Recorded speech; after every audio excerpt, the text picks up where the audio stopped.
ദയാബായി മധ്യപ്രദേശിലെ ആദിവാസികൾക്കിടയിൽ പ്രവർത്തിക്കുന്ന കേരളത്തിൽ നിന്നുള്ള സാമൂഹിക പ്രവർത്തകയാണ് ദയാബായി എന്ന മേഴ്സി മാത്യു. ഇപ്പോൾ മധ്യപ്രദേശിലെ ഗോണ്ട് ഗോത്രജനതയ്ക്കിടയിൽ സേവന പ്രവർത്തനങ്ങൾ നടത്തിവരുന്നു. നർമ്മദ ബച്ചാവോ ആന്തോളനുമായും ചെങ്ങറോ പ്രക്ഷോഭം എന്നിവയുമായും ബന്ധപ്പെട്ട് പ്രവർത്തിച്ചിട്ടുണ്ട്.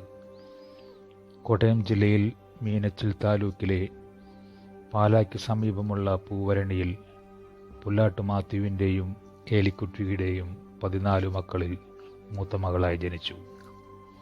Kochukottaram primary school, Vilakkumadam saint Joseph high school എന്നിവിടങ്ങളിലായിരുന്നു പ്രാഥമിക വിദ്യാഭ്യാസം. ജീവശാസ്ത്രത്തിൽ ബിരുദവും ബോംബെ സർവകലാശാലയിൽ നിന്ന് MSWയും കരസ്ഥമാക്കിയിട്ടുണ്ട്. 16-ാം വയസ്സിൽ കന്യാസ്ത്രീയാകാൻ തീരുമാനിച്ച് ബീഹാർ ഹസാരിബാഗ് ഹോളി കോൺവെൻറ്റിൽ ചേർന്നെങ്കിലും പിന്നീട് അവർ കന്യാസ്ത്രീ പരിശീലനം ഉപേക്ഷിച്ചുകൊണ്ട് ആദിവാസികൾക്കിടയിൽ പ്രവർത്തിക്കാനായി മഠത്തിൽ നിന്ന് പുറത്തിറങ്ങി. ആദിവാസികളെ ചൂഷണം ചെയ്ത് കൂലി വെട്ടിച്ചവർക്കെതിരെ ദയാബായിയുടെ നേതൃത്വത്തിൽ ആദിവാസികൾ രംഗത്തിറങ്ങി. ടിൻസായ് ഗ്രാമത്തിലെ ഗോണ്ടുകൾ എന്നറിയപ്പെടുന്ന ഗോത്രജനതയ്ക്കിടയിൽ കുടിവെള്ളവും വൈദ്യുതിയും സ്കൂളുമില്ലാത്ത ടിൻസായിയുടെ വികസനത്തിനു വേണ്ടി ദയാബായി പോരാട്ടം ആരംഭിച്ചു. പ്രായമായവർക്ക് റാന്തൽ വിളക്കിൻ്റെ വെളിച്ചത്തിൽ ദയാബായി നിയമസാക്ഷരതാ ക്ലാസുകൾ നടത്തി. ഉന്നത ബിരുദങ്ങളും ആവശ്യത്തിന് പണവും ഉണ്ടായിട്ടും കിട്ടാമായിരുന്ന സുഖപ്രദമായ ജോലി ഉപേക്ഷിച്ച് അവർ ദാരിദ്ര്യം സ്വയം തിരഞ്ഞെടുത്തു. മധ്യപ്രദേശിലെ ഏറ്റവും പിന്നോക്ക വിഭാഗമായ ഗോണ്ടുകൾ എന്ന ആദിവാസികളുടെ കൂടെ ചിട്വാര ഗ്രാമത്തിൽ അവരിലൊരാളായി ജീവിക്കുവാൻ തുടങ്ങി. മേഴ്സി എന്നാൽ ദയ, ബായി എന്നാൽ ഗോത്രവർഗ സ്ത്രീകളുടെ വിളിപ്പേര്. മേഴ്സി അങ്ങനെ ദയാബായി എന്ന പേര് സ്വീകരിച്ചു. കുടുംബത്തിൽ നിന്ന് കിട്ടിയ വിഹിതം കൊണ്ട് ബാറൂളിൽ 2 ഏക്കർ സ്ഥലം വാങ്ങി കീടനാശിനികൾ ചളിക്കാതെ മഴവെള്ളം കെട്ടി നിർത്തി കൃഷിയിലൂടെ എങ്ങനെ സ്വയം പര്യാപ്തത നേടാമെന്ന് ദയാബായി ഗ്രാമീണരെ പഠിപ്പിച്ചു. അട്ടപ്പാടി മേഖലയിൽ ആദിവാസികൾ നേരിടുന്ന ദുരിതങ്ങളുടെ മൂലകാരണം ഭരണകൂടത്തിൻ്റെ അവഗണനയും സ്ഥാപിത താൽപ്പര്യക്കാരുടെ ചൂഷണവുമാണെന്നും ആദിവാസികളുടെ കൃഷിഭൂമി സ്വകാര്യ വ്യക്തികളുടെ കരങ്ങളിലെത്തിയതുമാണ് അട്ടപ്പാടി ആദിവാസികളുടെ പ്രശ്നമെന്നും ദയാബായി അഭിപ്രായപ്പെടുന്നു. വനിതാ വുമൺ ഓഫ് ദ ഇയർ പുരസ്കാരം 2007, national human rights award, Janani Jagriti award, woman of the year award, Surendranath trust award, Dharmabharati ദേശീയ പുരസ്കാരം 2001, ദി സ്പിരിറ്റ് ഓഫ് അസീസി ദേശീയ പുരസ്കാരം 2010, PK റഹീം സ്മാരക പുരസ്കാരം 2010, KHM സംസ്കൃതി പുരസ്കാരം 2021 എന്നീ പുരസ്കാരങ്ങളും ദയാബായിയെ തേടിയെത്തിയിട്ടുണ്ട്. വളരെ വർഷങ്ങളായിട്ടൊരു ആത്മബന്ധമാണ് ദയാബായിയായിട്ട് നമുക്ക് ജനാരോഗ്യ പ്രസ്ഥാനത്തിന് നീന്തലയക്കുന്നുള്ളത്.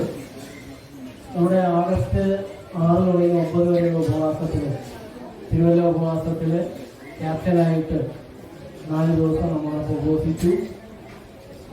അതുകൂടാതെ ഇന്ത്യയിലെ നിരവധി ജനകീയമായ പ്രവർത്തന മേഖലകളിലും ജനകീയ സമരങ്ങളിലും അതിനേക്കാളും കൂടുതലായിട്ട് മധ്യപ്രദേശിലെ ആദിവാസികളുടെയിടയിൽ അവരിൽ ഒരാളായിട്ട് തന്നെ ജീവിച്ച് ഒക്കെ പറയുകയാണെങ്കിൽ വലിയ വലിയ കഥകളുണ്ട്. പാവപ്പെട്ട ആദിവാസികളുടെ നേരെ പോലീസൊക്കെ നടത്തുന്ന സാമ്പത്തികമുള്ളവർ വ്യോമയാദിക്കാർ നടത്തുന്ന അതിക്രമങ്ങൾക്കെതിരായിട്ട് ഒറ്റയ്ക്ക് നിന്ന് ശബ്ദം, എന്താണ് ഒരു പട്ടിയുടെ പേര് വെച്ചൊക്കെ പോലീസുകാർ വിളിച്ചിരുന്നത്. വളരെ ആ രീതിയിൽ ഇവരെ എങ്ങനെയെല്ലാം അധിക്ഷേപിക്കാൻ പറ്റുമോ, ആക്ഷേപിക്കാൻ പറ്റുമോ, എന്തെല്ലാം ദ്രോഹം ചെയ്യാൻ പറ്റുമോ അതെല്ലാം ചെയ്തിട്ടും ഉറച്ചു നിന്ന് ആദിവാസികൾക്ക് വേണ്ടിയിട്ട് പൊരുതിയ ഒരു മഹതിയാണ് നമ്മളോടൊപ്പം എത്തിയിട്ടുള്ളത്. നീതിക്കായി പൊരുതുന്ന ഇന്ത്യയിൽ ഇതുപോലെ സമാനതകൾ ഒരു താരതമ്യപ്പെടുത്താനായിട്ട് മേധാ പട്കറുണ്ട്. വേറെ ആരാ ഉള്ളത്? ആരുമില്ല.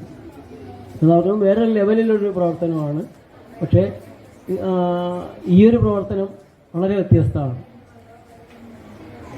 ഇപ്പോൾ എൻഡോസൾഫാൻ ബാധിതരായിട്ടുള്ള കുഞ്ഞുങ്ങളുടെ ക്ഷേമത്തിന് വേണ്ടിയിട്ടുള്ള, അവർക്ക് നീതിക്ക് വേണ്ടിയിട്ടുള്ള പ്രവർത്തനങ്ങളിലാണ്.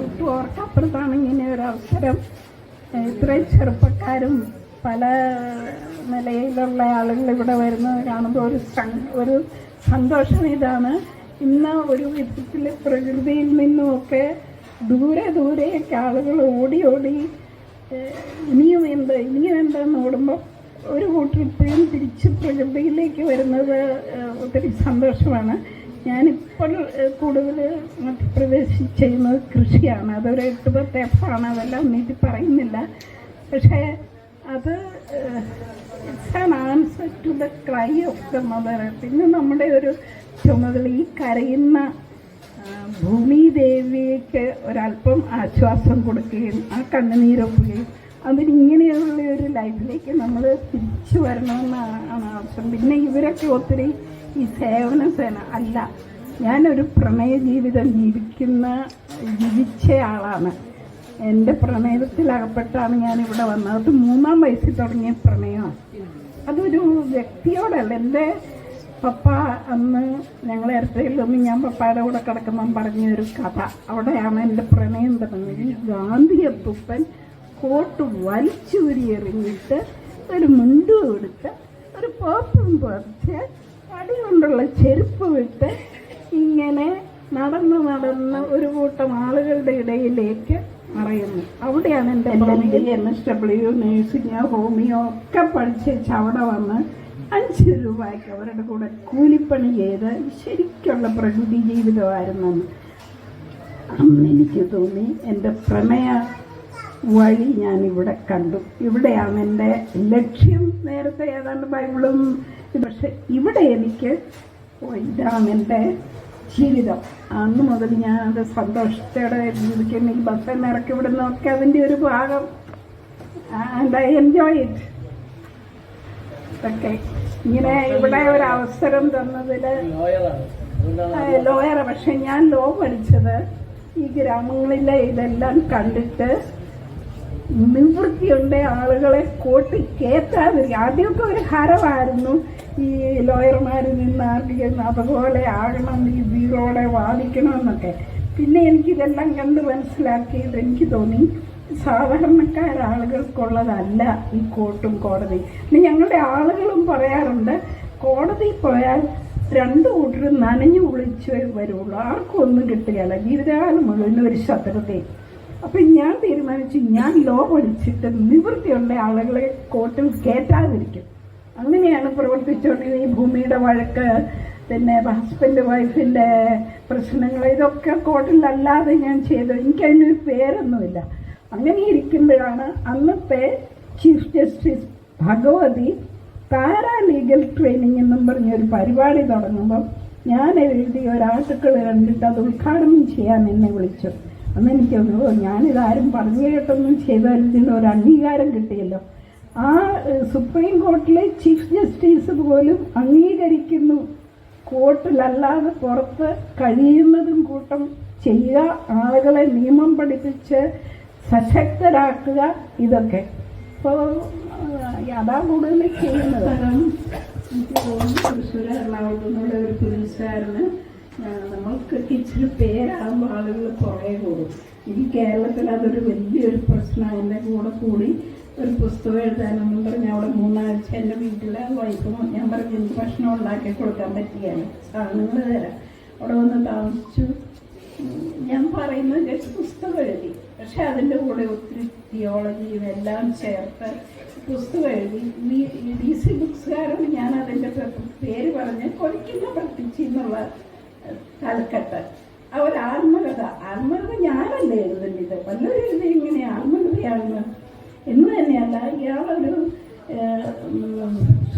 അച്ഛൻ പട്ടം വിട്ട് ഒരു ആദിവാസിയും കല്യാണം കഴിക്കുന്ന ഒരാളുടെ ഒരു ആമുഖവും, പിന്നെ അത് റിലീസ് ചെയ്യാൻ സിസ്റ്റർ ജസ്മി ഇവിടെ നിന്ന് കോൺവെന്റിൽ നിന്ന് പോയാൽ. അപ്പം എന്നെ അങ്ങനെ ചിത്രീകരിക്കുന്ന ഒരു എക്സിനാണ്. ഞാൻ നന്നായില്ല. ഞാൻ കോൺവെന്റിൽ ചേർന്ന ദിവസം പറഞ്ഞു ഇതല്ല എൻ്റെ വഴി, പതുക്കെ എനിക്ക് ആ കോൺവെന്റുകാരോട് ഒരു വിരോധവും ഇല്ല, സ്നേഹവും സംബന്ധവും. അവരുടെ സ്പിരിറ്റാണ് ഞാൻ ഇന്നും ജീവിക്കുന്നത്. പക്ഷെ ഈ പച്ചവിരൽ എൻ്റെ ആത്മകഥയല്ല.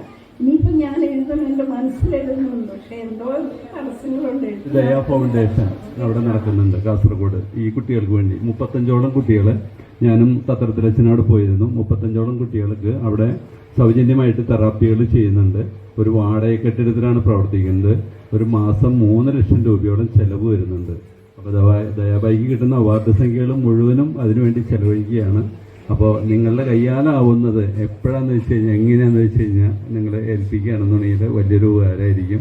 പ്രസ്ഥാനത്തിന്റെ തൃശ്ശൂർ ജില്ലാ ചെയർമാൻ CC ജോസ് 2 വാക്ക് ആശംസ പറഞ്ഞിട്ട് നമുക്ക്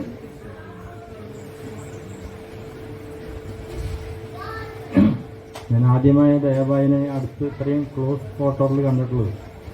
എന്തായാലും ഈ തിരക്കിൻ്റെ ഇടയിലും ഞങ്ങളുടെ ഈ ജനാരോഗ്യ പ്രസ്ഥാനം പ്രവർത്തകരെ കാണാൻ വന്നതിലും ഈ ആശുപത്രി സന്ദർശിച്ചതും ഞങ്ങളുടെ ജനാരോഗ്യം തൃശ്ശൂർ ജില്ലയുടെ പേരിൽ, ജനാരോഗ്യ പ്രസ്ഥാനം തൃശ്ശൂർ ജില്ലയുടെ പേരിൽ ഞങ്ങൾ നന്ദി അറിയിക്കുന്നു.